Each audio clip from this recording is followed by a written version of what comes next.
Olá, amigos e irmãos, bem-vindos ao nosso bate-papo, tá bom? Vamos conversar um pouco, nós estamos rodeados de tanta coisa, tá? Os nossos enfrentamentos, né?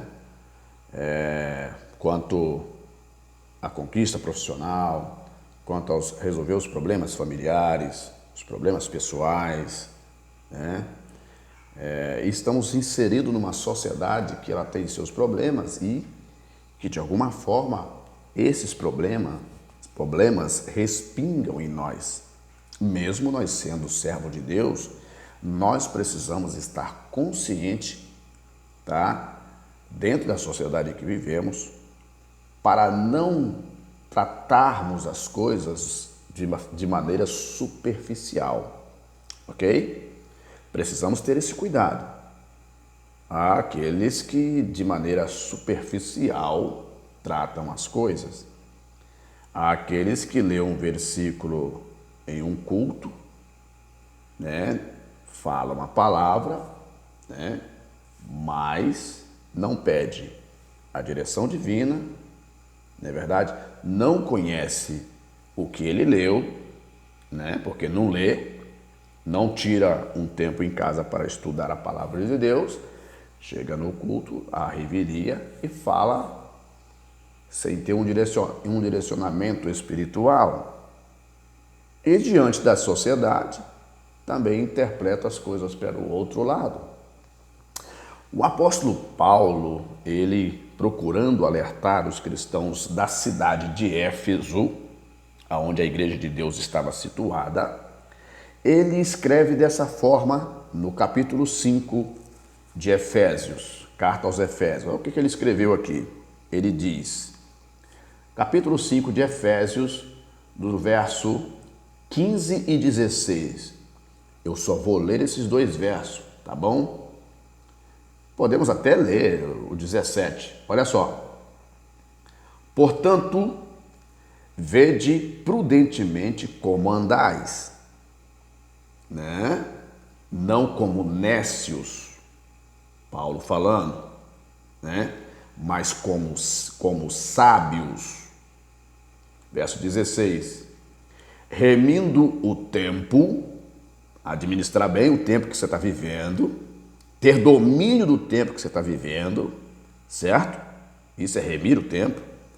Às vezes a pessoa vive o tempo de maneira descuidada, não se preocupando com as coisas, não prestando atenção nas coisas que acontecem, né? E o tempo passa, quando ele resolve buscar alguma coisa, já não dá tempo mais. Remindo o tempo, olha o que Paulo escreveu. Porquanto os dias são maus. E isso ele falou lá atrás. E agora? Que tem muito mais coisas envolvidas. A população da terra cresceu. Não é só aquele povo lá de Éfeso, ou das regiões da Ásia Menor, da Grécia, da Itália, de Roma, não é mais? Ó, verso 17.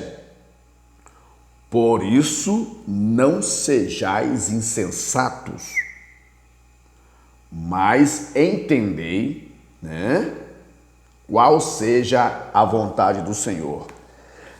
Se você for um cristão com consciência, né, aquele que procura entender que tudo que vem de Deus, ou as intenções que vêm da parte de Deus, nesta palavra que eu estou te dizendo, você vai pensar da seguinte forma: poxa vida, o irmão está me dando uma palavra, é porque Deus se preocupa comigo e quer o meu melhor. Mas se você não visualizar por essa ótica, você vai entender que eu estou falando demais e que isso é bobagem, que não vem ao caso. E você vai continuar vivendo a tua vida, tropeçando aqui e ali. Olha só, Paulo lhe disse, portanto, vede prudentemente, ou seja, viva prudentemente, tá? Ou seja, olha só, vede prudentemente como andais. Seja prudente no teu andar, tenha cuidado. Ter domínio de situação, saber aonde você está, com quem você está lidando, as notícias que você assiste, Será que as fontes são verdadeiras? Ó, mas como sábio, não como nécio. O nécio, tá? Talvez você vai falar o significado das palavras, você lê aqui, nossa, que palavra bonita, nécio, né? O nécio no dicionário diz, é aquele que é desprovido de conhecimento.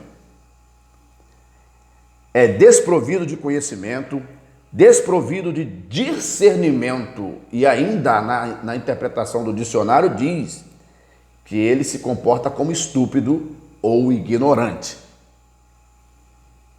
Segunda interpretação da palavra, é aquele que não tem aptidão ou competência de buscar conhecimento daquilo que está à sua volta. Tanto faz, tanto fez. O negócio está chegando, está triturando tudo em volta da casa dele, já triturou muito todo mundo. Está chegando na casa dele, começando a triturar ele, e ele está ainda lá vivendo como tanto faz, tanto fez, incapaz ou inepto. Isso é a interpretação do dicionário da língua portuguesa, não sou eu não.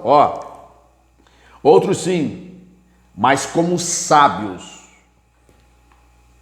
vivendo como sábio. Deus falou da sua palavra lá atrás, na boca dos profetas, ele disse, o meu povo foi destruído porque lhe faltou o conhecimento. Preste muito bem atenção que Deus aqui, ele não está lá atrás, ele não direcionou a palavra que eu estou falando aqui, que ele falou na boca do profeta lá atrás, tá?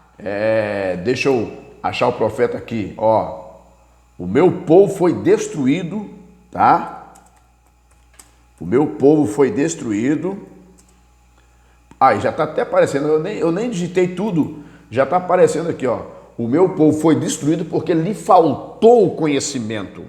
Oséias capítulo 4, versículo 6. No livro de Provérbios também fala muito sobre o conhecimento e o que ele serve para a gente.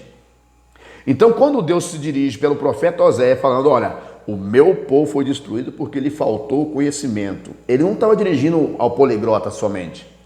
Ele não estava se dirigindo ao acadêmico somente, ao sociólogo, ao cientista. Quando Deus diz essa palavra conhecimento, ele diz desde o maior até o mais simples da sociedade. O conhecimento é o seguinte, o conhecimento é quando ele define assim, por exemplo, você conhece a rua que você passa, ou o trajeto entre uma cidade e outra, da sua cidade para uma cidade mais próxima. Você sabe a curva, você sabe o buraco, você sabe onde você deve acelerar mais, você sabe onde você deve desacelerar ou frear ou ter cuidado, porque você conhece aquele trajeto. É diferente de sabedoria. Compreendeu?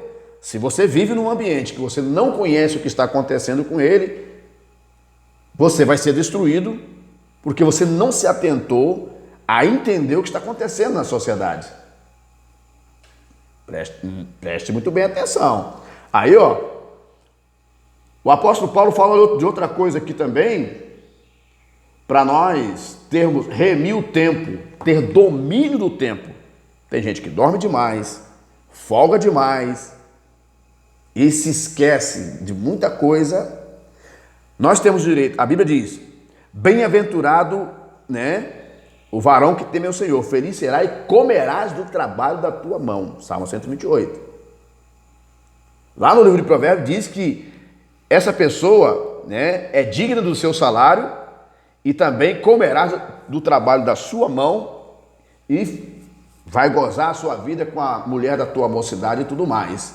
Então, nós podemos trabalhar, negociar, estudar, e podemos folgar também, certo?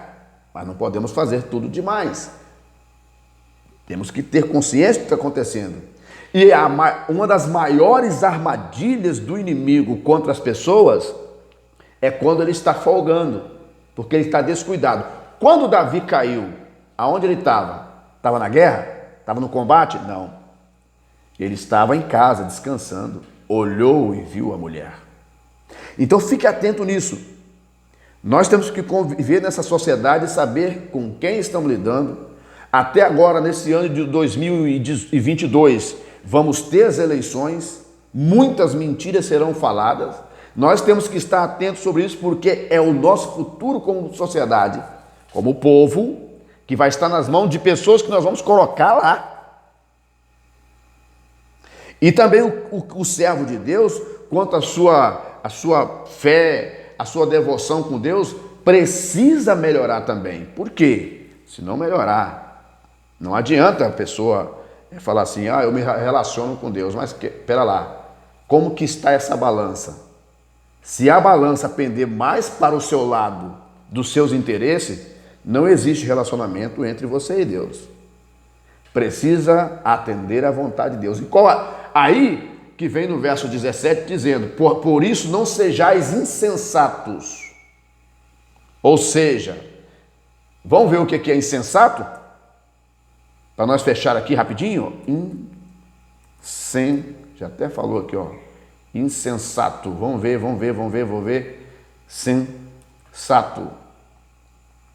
Insensato, significado, dicionário, que não é conforme o bom senso, ou a razão, ou aquele que não está em seu juízo, cujos atos são contrários ao bom senso, a justa medida, insano, doido ou delirante.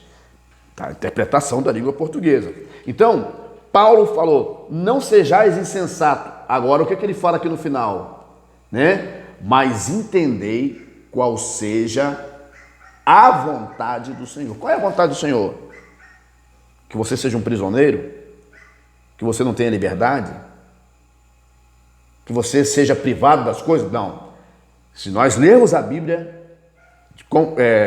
com bastante cuidado e carinho, pedindo a ajuda do Espírito Santo, a ajuda de Deus, nós não vamos interpretar a Bíblia de forma literal, não. Porque o nosso combate é espiritual. Então nós somos a criatura de Deus. E o inimigo invisível das nossas almas, ele quer nos destruir desde quando nós nascemos. Portanto, nós estamos vivendo nesse contexto. Agora, se nós procurarmos servir a Deus, você que é cristão, procurar servir a Deus, agradar a Deus e não procurar viver uma vida de crente à revelia, nós seremos abençoados. Por quê? Nós não conseguiremos combater o inimigo invisível das nossas almas olhando para a palavra de Deus de forma literal, igual muitas pessoas estão aí. Para entender qual seja a vontade do Criador, nós temos que mergulhar na dimensão dele. E nós não entramos na dimensão do Criador à revelia. Temos que ter respeito. Temos que honrá-lo. Jesus falou nas suas palavras no Evangelho de João, não sei se é a partir do capítulo 15, não sei se eu não estou enganado. Entre esses ele falou assim, vós sois meus amigos, se fizer o que eu vos mando. Então nós precisamos viver nesse mundo, mas prestar muito bem atenção. Se você olha para o teu filho e ele mudou o comportamento dele, depois que ele começou a sair sozinho com os coleguinhas, se antecipa. Assuma o domínio sobre a tua casa. Se o teu filho está ali com 10, 12 anos de idade, você começa a liberar ele aos poucos. E a partir do momento que você começa a liberar para sair com os coleguinhas, começa a estudar e tal, você vê que ele mudou o comportamento, não feche os olhos. Para que a tua velhice, quando o teu cabelo embranquecer, você venha descansar. Eclesiastes capítulo 2 está dizendo, a velhice vai chegar. E dependendo da forma como eu me aplico agora, naquele tempo, eu posso dizer, eu não tenho contentamento. Eu quero morrer. Então, fique atento nisso. Vamos ficar atentos ao que está acontecendo, até para nós podermos tomar cuidado. Deus falou, orai pelas autoridades. Orai por aqueles que estão em eminência, para que vocês possam ter uma vida quieta, sossegada. E na hora que nós formos lá na urna, nós não temos que votar também só olhando para baixo, não. Temos que olhar para cima. se aquele candidato se enquadra na vontade do Todo-Poderoso. Eu estou te falando uma verdade. Precisamos viver com sabedoria. O apóstolo Tiago falou: se alguém tiver falta de sabedoria, peça a Deus. Que Deus abençoe a todos, que Deus dê a graça a todos. Nós voltamos a conversar numa próxima. Se inscreva no canal, curta e comenta os nossos vídeos, nos ajude a chegar a outras pessoas, que a nossa missão aqui é ver se de alguma forma conseguimos ajudar pelo menos uma pessoa. Outra coisa, quero agradecer também aos novos inscritos, porque o canal existe somente por causa de vocês, todos que estão no canal. Um grande abraço, sucesso a todos.